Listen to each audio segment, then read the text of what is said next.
और मुझे लगता है जो कदम कथुरा ने उठाया, कथुरा गांव ने महापंचायत का उठाया, वो इनको उठाने की जरूरत नहीं थी, वो उन साथियों को उठाने की जरूरत थी जिन साथियों ने दिल्ली कूच की कॉल दी थी। सरकार के साथ जो उन साथियों की मीटिंगें हुई उसमें बिल्कुल उनका पहला मुद्दा ये होना चाहिए था, क्योंकि अक्षय उस मीटिंग में शामिल था कि हमारे साथियों को रिहा करो, लेकिन उनकी तरफ से ये मांग ना करना। वो अपने घर के काम के लिए जेल नहीं गए, वो कोई अपराध करके जेल नहीं गए, वो जेल गए हैं किसान कौम की लड़ाई लड़ने के लिए। कोई सबूत नहीं है 302 का, कोई सबूत नहीं है 11 धाराएं लगाने का। ये एक पॉलिटिकल मुकदमा है और सरकार की जिम्मेदारी है कि वो ऐसी हरकतों से बचे, और किसान नेताओं की जिम्मेवारी है कि वो अपने साथियों की आवाज उठाएं। लेकिन सरकार किसान का रास्ता नहीं रोक सकती है। सरकार का वहम है कि ये डर जाएंगे, सरकार का वहम है, हमें बिल्कुल स्पष्ट है कि हमें ये डरा नहीं सकते। जितना दबाने की कोशिश करेंगे हम उतनी ताकत के साथ आगे बढ़ेंगे। हम तो लोकतंत्र चाहते हैं, ये इसको कीलतंत्र बनाना चाह रहे हैं। किसान अनाज उगाता है, ये हमारे रास्ते में कीले उगा रहे हैं। इनको ये नहीं पता यहाँ मुगलों का भी शासन रहा है, यहाँ अंग्रेजों का भी शासन रहा, आज़ादी के बाद तमाम अलग अलग दलों का शासन रहा है। ये वही किसान मजदूर कौम है जिसने सरकारों को पहले भी उखाड़ करके फेंका है। तो हमारा सरकार को ये कहना है एमएसपी की गारंटी हमें मिले, मिनिमम सपोर्ट प्राइस की, और इसके साथ में जो लगभग 21 लाख करोड़ रुपए हमारा कर्जा है देश के किसानों का, उसको सरकार जो है किसान की कर्ज माफी करे, क्योंकि ये इनका वादा था। ये लाठियां आपको लोगों की सुरक्षा के लिए मिली हैं, अपराधियों के खिलाफ कार्रवाई के लिए मिली है, ना कि आम जनता और किसानों के ऊपर बर्बरता करने के लिए। नमस्कार, इस वक्त कथुरा में है। अक्षय नरवाल सहित 3 युवाओं की रिहाई को लेकर एक पंचायत जो है वो कथुरा में रखी गई है। पंचायत इस वक्त चल रही है। रवि आजाद इस वक्त मेरे साथ हैं।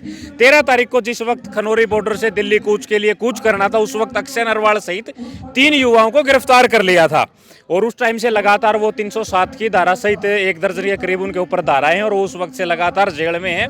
और जो बॉर्डर के ऊपर जो किसान बैठे हैं, पंजाब के जो लोग बैठे हैं, वो अक्षय नरवाल की रिहाई की बात जो है वो नहीं कर रहे हैं। सरकार के साथ भी 4 दौर की वार्ता रखी, लेकिन कोई रिहाई की मांग जो वो नहीं हुई।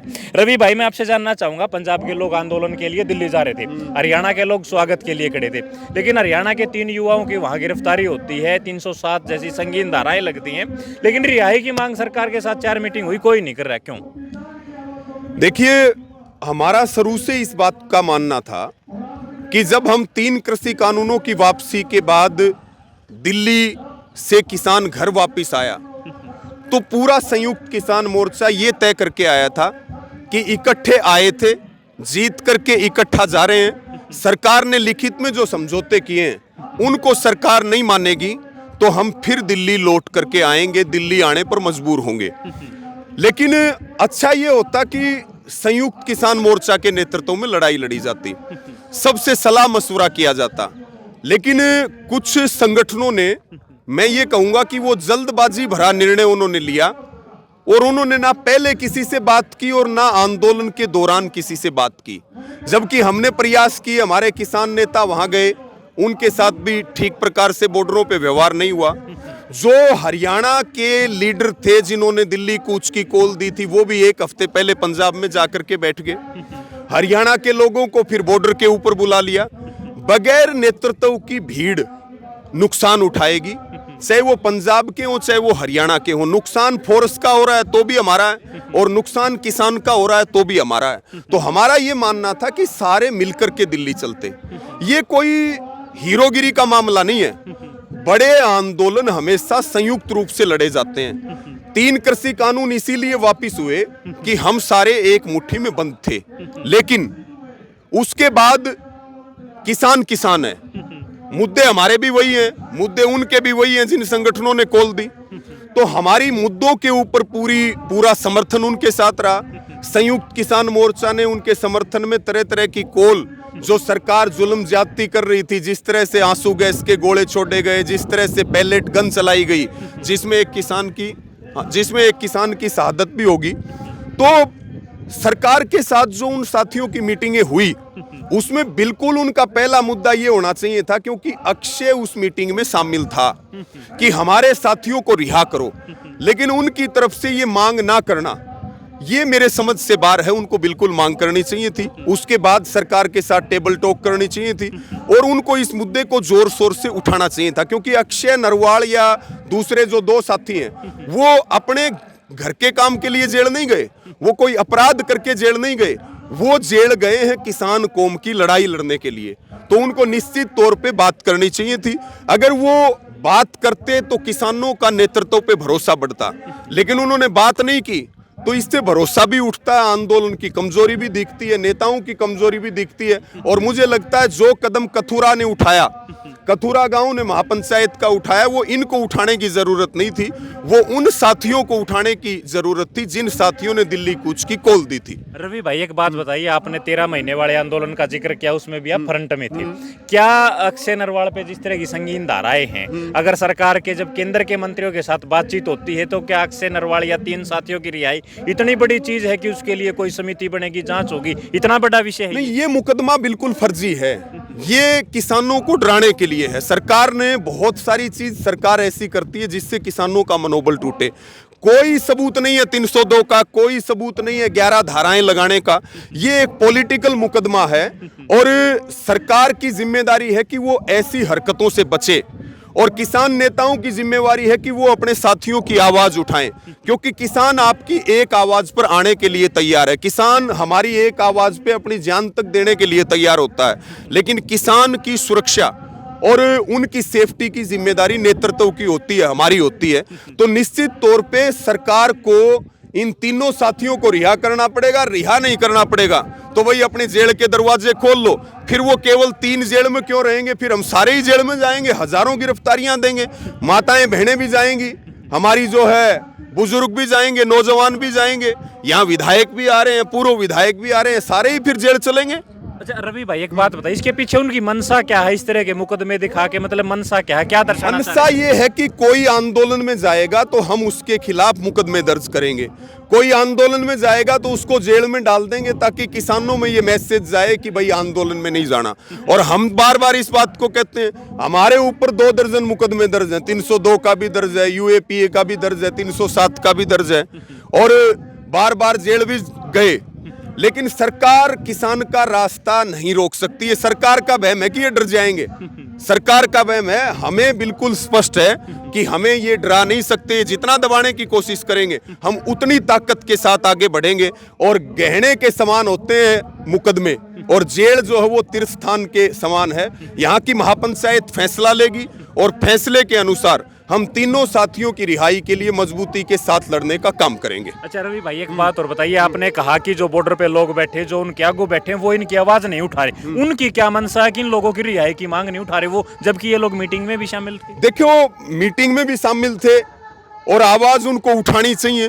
बाकी उनकी मनसा क्या है वो तो वो ज्यादा बता सकते हैं कि उनकी क्या सोच है, लेकिन ये जो हरकतें उनकी तरफ से हो रही हैं ये किसानों में बिल्कुल नकारात्मकता फैलाने का माहौल पैदा कर रही है और इससे किसानों में बंटवारा होगा, इससे किसानों में डर का और भय का माहौल रहेगा। अच्छा रवि भाई, जिस तरह से सरकार ने, हरियाणा सरकार ने कहें या पुलिस प्रशासन ने कही, सड़कों की सुरक्षा किस तरीके से, कील लगाना, बैरिकेड लगाना, सीमेंट के बीच में लेंटर डाल देना पूरी सड़क के बीच में, जिस तरह की ये लोग तैयारी कर रहे हैं, क्या है ये माहौल?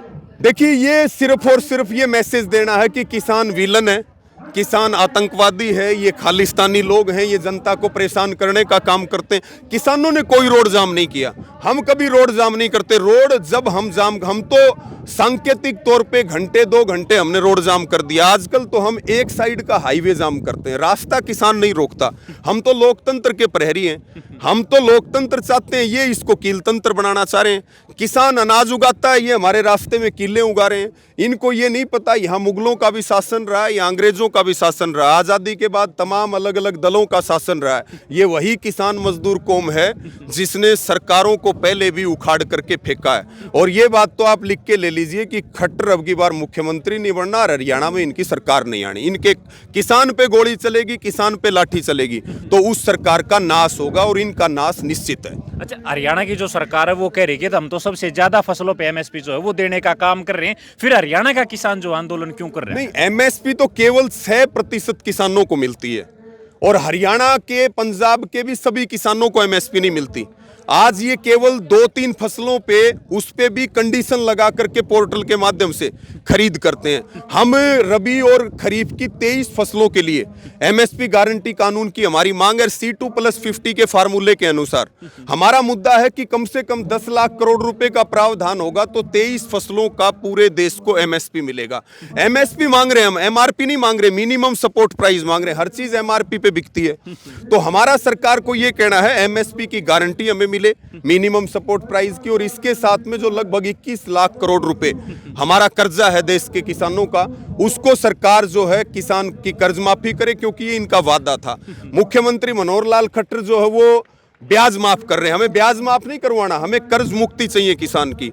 इसके साथ में ऑफ सीजन में गन्ने का रेट बढ़ा करके किसान को लुभाने की कोशिश कर रहे हैं, लेकिन किसान इनकी सच्चाई जान चुका है और किसान बड़ा क्रांतिकारी होता है। हम बो भी लेते हैं, हम काट भी लेते हैं, हम उगा भी देते हैं और उखाड़ भी देते हैं। सरकार के साथ लड़ाई हमारी सीधी है और निश्चित तौर पे इस लड़ाई में किसानों की जीत होगी। आपने अभी जिक्र किया खालिस्तानी पाकिस्तानी आतंकवादी का, अक्षय नरवाल की जिसमें गिरफ्तारी हुई है और जो एक रिमांड लेटर बड़ा वायरल हुआ, उसमें लिखा है अक्षय नरवाल, अभिमन्यु कोहाड़, लखा सिधाना, इन लोगों के एक हाथ में खालिस्तान का झंडा था, एक हाथ में किसान का झंडा था और दिल्ली की तरफ कूच करने के लिए लोगों को भड़का रहे थे। क्या अक्षय नरवाल की या इन लोगों की इस तरह की विचारधारा है कि ये खालिस्तान को नहीं, ये इनकी विचारधारा किसान की विचारधारा है, इंसानियत की विचारधारा, आंदोलन की विचारधारा है।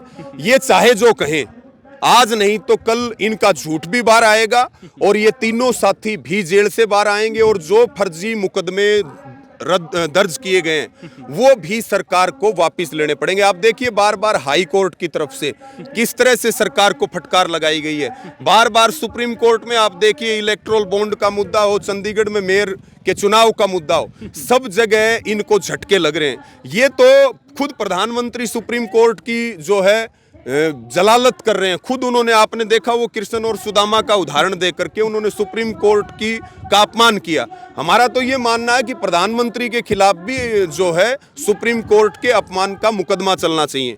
देश में लोकतंत्र खतरे में है, चुनाव सिर के ऊपर है, पहले 400 सीटों की भविष्यवाणी कर दी है, तो सभी को एकजुट होकर के मजबूती से लड़ने की जरूरत है। अच्छा, एक बात बताइए, आपने अभी जिक्र किया कि 2-3 संगठन है जिन्होंने अपने खुद के फैसला लेके जो है ऐलान कर दिया कि आंदोलन करेंगे, कोई संयुक्त कॉल देनी चाहिए थी आंदोलन के लिए, तो उन जिन लोगों ने आंदोलन की कॉल दी है, दिल्ली कूच की कॉल दी है, उन लोगों की मंशा इसमें हाईलाइट होना है या कुछ और है कि सबसे सलाह मशवरा करे बगैर ये? देखिए उनकी मंशा तो वो बता सकते हैं, हमारा तो मांगों पे समर्थन है और हमारा ये मानना है कि सबको मिलके लड़ना चाहिए था और हीरोगिरी का कोई मामला नहीं है, तो घर फूकू चूल्हा है।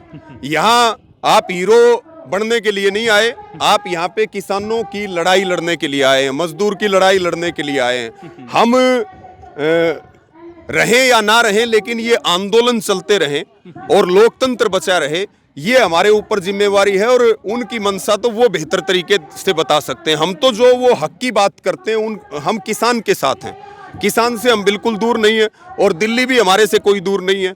सब मिलकर के लड़ते तो 13 फरवरी को बॉर्डर टूटते, किसान दिल्ली जाता, तो सबको मिलकर के सामूहिक रूप से ऐसे फैसले लेने चाहिए। इससे किसानों में गलत मैसेज जाता है, सरकार के हाथ ऊपर हो जाते हैं, फिर हमें और ज्यादा ताकत लगाने की जरूरत पड़ती है। अच्छा, खेड़ी चोपटा में जो हुआ वो पूरे देश ने देखा है, वहां ऐसा क्या हुआ कि पुलिस और किसान आमने सामने हो गए, पथराव की स्थिति आ गई? देखिए वहां डीएसपी ने पुलिस फोर्स को लेकर के वो पंचायत के बीच आए, पंचायत को हिंसक करने की कोशिश की।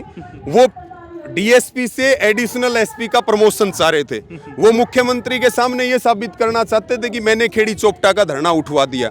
उसके बाद जब शांतिपूर्ण तरीके से किसान कूच कर रहे थे तो उन्होंने जो है ट्रैक्टरों की चाबियां निकाली, लाठीचार्ज किया, 2-2.5 घंटे आंसू गैस के गोले छोड़े, उन्होंने महिलाओं के साथ बदतमीजी की, 17 लोगों को गिरफ्तार किया। लेकिन किसान की ये ताकत है कि पुलिस को वहां से दुम दबा करके भागना पड़ा और हम अपने आंदोलन स्थल पे जमे रहे और गिरफ्तार साथियों को रिहा करना पड़ा। ये लाठियां आपको लोगों की सुरक्षा के लिए मिली हैं, अपराधियों के खिलाफ कार्रवाई के लिए मिली है, ना कि आम जनता और किसानों के ऊपर बर्बरता करने के लिए। अच्छा, मैं आपसे एक आखिरी सवाल ये जानना चाहूंगा, यहाँ जो ये महापंचायत अभी चल रही है, इसमें क्या कोई बड़ा डिसीजन लिया जा सकता है? नहीं, यहाँ पंचायत फैसला लेने के लिए बैठी है, पंचायत फैसला लेगी और मजबूत फैसला लेगी, और जो मजबूत फैसला 3 साथियों की रिहाई के लिए लिया जाएगा, हम मजबूती के साथ उसके ऊपर खरे उतरेंगे और जान तक देने को तैयार रहेंगे। जी जी। ये रवि आजाद थे। हर सवाल का बड़ी बेबाकी से इन्होंने एक एक बात का जवाब दिया है। खेड़ी चोपटा में जो टकराव हुआ उसका क्या कारण था उसका जवाब दिया है, और यहाँ जो महापंचायत चल रही है इस पंचायत में जो डिसीजन होना है उसका जिक्र जो है वो पूरा हुआ है। अब इस बारे में आप लोग क्या विचार रखते हैं वो हमें कमेंट करके जरूर बताएं। अगर आप इस वीडियो को शेयर करेंगे तो और लोग जो हैं वो भी इसके ऊपर अपनी प्रतिक्रिया जो है वो जरूर देंगे। शुक्रिया, धन्यवाद।